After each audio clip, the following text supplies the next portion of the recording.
ibihe nziza Imana irakarama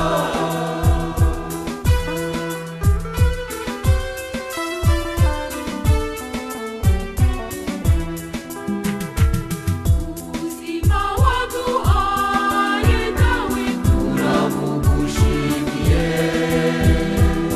urukundo wadukunze nawe turarugushimiye reka tugushimire nawe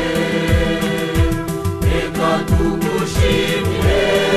warakoze uri umubyeyi w'impuhwe twiyemeje kugukorera iminsi yose y'ukubaho kwacu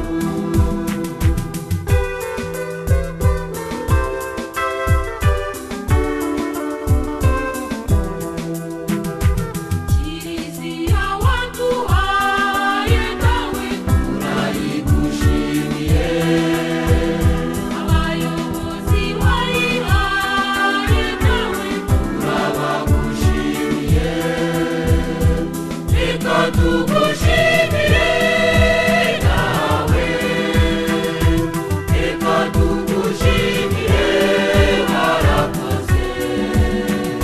uri umubyeyi w'impuhwe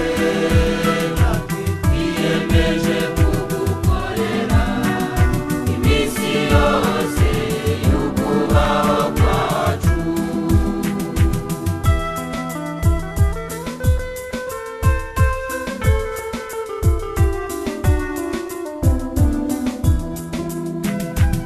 ingabire waduhaye